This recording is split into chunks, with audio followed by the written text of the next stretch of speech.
గారి సందేశం.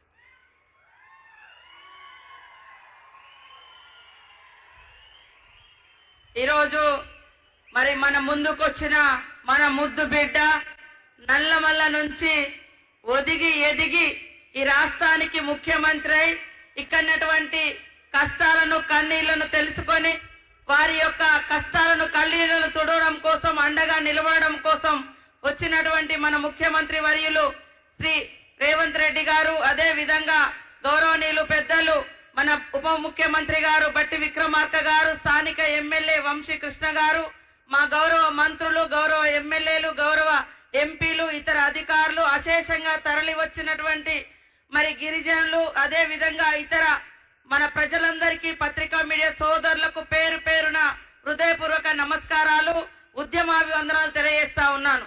ఈ రోజు అణగారిన వర్గాలన్నా మరి సమాజానికి దూరంగా ఉండేటువంటి ప్రాంతాలన్నా ఆ ప్రాంతాల ప్రజలను అభివృద్ధి చేయాలి.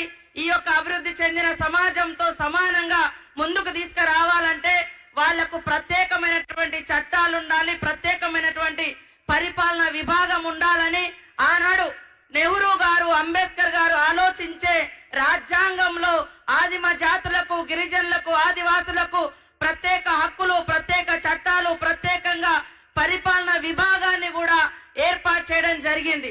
దాని కొనసాగింపుగానే మరి ఐటీడీఎల్ రావడం జరిగింది. ఉప ప్రణాళిక కింద ప్రత్యేకంగా నిధుల కేటాయింపు జరిగింది. భూ సంరక్షణ చట్టాలు వచ్చినాయి. కానీ మనం చూస్తే గత 10 సంవత్సరాల కాలంలో ఐటీడీఎల్ నిర్వీర్యం అయిపోయినాయి. ఐటీడీఎల్ అంటే కలెక్టర్ తో ఈక్వల్ గా గిరిజన ప్రాంతాలలో పరిపాలించేది. ప్రత్యేక నిధులు ఇస్తేనే ఈ ఈక్వల్ గా అభివృద్ధి చెందిన వాళ్ళతోటి అభివృద్ధి చెందగలుగుతారని మరి మన ప్రభుత్వం ఆనాడు ప్రత్యేకంగా ఐటీడీఎల్ పెడితే వాటిని కేసీఆర్ ఆనాడు నిర్వీర్యం చేసి లాస్ట్ కు ఆ భూములను కూడా కబ్జా చేసుకుంటే ఈ రోజు దానికి ప్రత్యక్ష ఉదాహరణే మా చెంచు బిడ్డలకు ఇక్కడ మళ్ళా ఇక్కడ పుట్టిన బిడ్డ సీఎం గా అయ్యి వాళ్ళ భూములు వాళ్ళకిచ్చి వాట్లలో ఇరిగేషన్ పెట్టి ఈ రోజు మరి ఇందిరా సౌర గిరి వికాసం తీసుకొచ్చి మరి అందరికి కూడా నీటి సరఫరా ఇవ్వడం జరుగుతుంది. అదే కాకుండా ఆనాడు సోనియమ్మ నాయకత్వంలో మరి వైఎస్ఆర్ గారు కూడా పెద్ద ఎత్తున పోడు భూములు పంచడం జరిగింది. మరి ఆ పోడు భూములు బీడు భూములుగా ఉండకూడదు అనే లక్ష్యంతో ఈ రోజు సౌర విద్యుత్ ద్వారా ఎక్కడికక్కడ పాడి పంటలు పండించుకోవాలనే ఉద్దేశంతో ఉప ముఖ్యమంత్రి గారు, సీఎం గారు ఇద్దరు ఆలోచించి ఈ యొక్క గొప్ప ప్రణాళికను తీసుకొచ్చినందుకు వారికి ప్రత్యేక ధన్యవాదాలు తెలియజేస్తా ఉన్నాం. మరి అడవి ప్రాంత బిడ్డలుగా వాళ్ళ కష్టాలు చూస్తా ఉన్నాం. ఖచ్చితంగా దయచేసి 29 శాఖలు ఐటీడీఏలో ఉండేది. కానీ ఈ రోజు చూస్తే 5-6 శాఖలు తప్ప ఏమీ లేదు. ఇరిగేషన్ లేదు, ఉపాధి హామీ లేదు, అదే విధంగా హార్టికల్చర్ లేదు, ఫారెస్ట్ లేదు, ఏది లేకుండా 5-6 శాఖలు ఉన్నాయి. కాబట్టి ఐటీడీఏలు ఇక్కడ ఉన్నటువంటి మన్ననూరును కూడా ఫుల్ ఫ్లెడ్జ్ ఐటీడీగా చేయాలి. ఆ శాఖలను పునరుద్ధరించాలి. మరి గత ప్రభుత్వం లాక్కున్న భూములు గాని ఉద్యోగాలు కూడా లేకుండా చేసింది.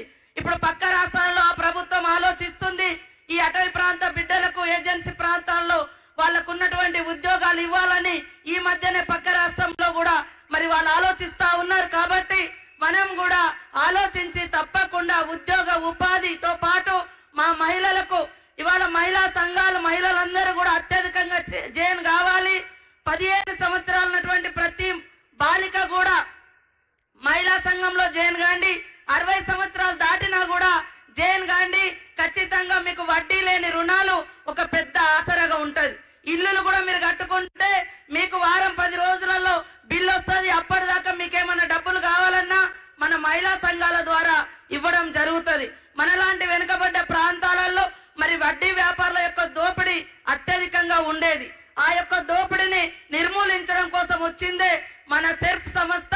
ఆ సెర్ప్ ఇవాళ 67 లక్షల మంది మహిళల్ని తయారు చేసి పేదరిక నిర్మూలన వైపు పయనిస్తా ఉంది. కాబట్టి ప్రతి ఒక్క మహిళలు, ముఖ్యంగా వెనుకబడ్డటువంటి గిరిజనులు, దళిత బిడ్డలు తప్పకుండా మహిళా సంఘాలలో జైన్ కావాలని కోరుకుంటూ ఈ యొక్క గొప్ప పథకాన్ని స్పీడ్ గా రాష్ట్ర వ్యాప్తంగా అమలు చేసి పాడి పంటలు పెరగాలి, రోడ్ కనెక్టివిటీ ఉండాలి, ఉద్యోగ ఉపాధి ఉంటే తప్పకుండా ఈ సమాజంతో మేము కూడా పోటీ పడి అభివృద్ధి చెందగలుగుతాం. కాబట్టి గ్రామాలలో విస్తృతంగా